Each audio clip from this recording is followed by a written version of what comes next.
இனியவர்களே, அற்புதமான ஒரு மாலை பொழுதிலே வந்தவாசி வட்டம் நெல்லியாங்குளம் கிராமத்திற்கு வருகை தந்திருக்கிறோம்.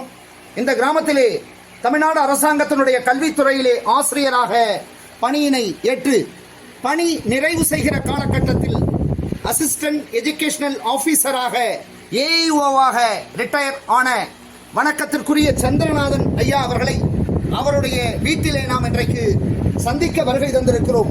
காரணம், 1932 ஆண்டு அவர்கள் பிறந்தவர்கள். சற்றொப்ப இன்றைக்கு 92 வயது. இந்த வயதிலும் சற்று கூட ஒரு தள்ளாத நிலை என்பதை காட்டிக்கொள்ளாமல் வந்தபோதே காஃபி சாப்பிட்டுட்டு பேசலாமா என்கிற வார்த்தைகளோடு தன்னம்பிக்கை மீறாமல் தன்னுடைய பணிகளை தானே செய்து கொள்கிற அந்த செல்ஃப் சஸ்டைனபிள் லைஃப் என்கிற அந்த வாழ்க்கையை வாழ்ந்து கொண்டிருப்பவராக 2 மகன்களுக்கும் ஒரு மகளுக்கும் அவர் தந்தையாக இருந்து கொண்டிருந்தாலும் கூட அவ்வப்பொழுது மாநகர் சென்னைக்கு அவர் மகன்களுடைய வீடுகளுக்கு சென்று வந்தாலும் இந்த நெல்லியாங்குளம் கிராமத்தில் வாழ்வதையே அவர் மிகவும் பிரதானமாக விரும்பிக் கொண்டிருக்கிறார்கள். 92 வயதிலே அந்த தற்சார்பு வாழ்க்கையை வாழ்ந்து கொண்டிருக்கிற சந்திரநாதன் ஐயா அவர்களை இப்பொழுது நாம் நேர்காணல் காண்பதற்காக வருகை தந்திருக்கிறோம். ஐயா, நீங்க உங்களை பத்தி கொஞ்சம் இந்த நேயர்களுக்கு சொல்லுங்க. நிறையா 13 வயசு வரலையும் ஜெயன நூல்கள்லாம் படித்தது. சரிங்க. நேரத்தை ஹரிரஷ்ட விதானம், பூஜா விதானம்லாம் நல்லா தர தெரியும் அப்போலாம். அப்புறமா 24 தேத்தங்கரில் அந்த தேத்தங்கரெல்லாம் பிறந்தது என்ன அதெல்லாம் பின்பற்றி நடக்கிறதுக்கு வாய்ப்பை நாம் பின்பற்றணும். தென்னாட்டிலையும் இருக்கிற இடத்துங்களை தரிசனம் பண்ணால் நமக்கு புண்ணியம் உண்டு. அதை ஜனங்க அது முக்கியமாக கருதில்லை.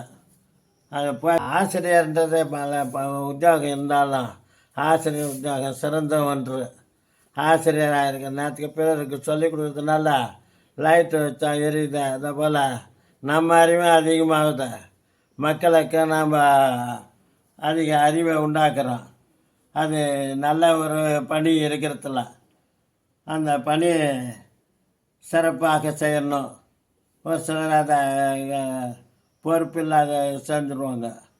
ஆசிரியர் பணி பின்பற்றுறது அந்த பணி மூலமாக பிறருக்கு அறிவு உண்டாக்குறதோட இல்லாத சமயத்தை பற்றியும் நாம் பேசணும்.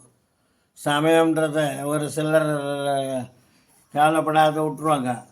ஆனால் சமயன்றது நல்ல கதியும் நல்ல குணத்தையும் பெறுவதற்கான வாய்ப்புகள் இருக்குது. அதனால் ஆசிரியராக பணியாற்றுவது, ஜைன சமயத்தை பற்றி தெரிஞ்சுக்கிறது, ஜைன சமய நூல்களை பற்றி படித்து அதெல்லாம் பிறருக்கு எடுத்து கூறி நாமளும் பின்பற்றுறது. இப்போ வந்துட்டு வயசு இப்போ எனக்கு 92. இந்த நிலையில் நல்லா வாழ்ந்த இந்த நேரத்துக்கு குடும்பத்தோடு இருந்தேன். அப்புறமா இப்போ குடும்பம் கொஞ்சம் சுருங்கி போச்சு. 2 பிள்ளையும் ஒரு பொண்ணுங்குதுங்க.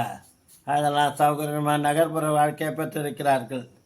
அவர்களும் ஜைன சமயத்தை பின்பற்றுவர்கள் தான்.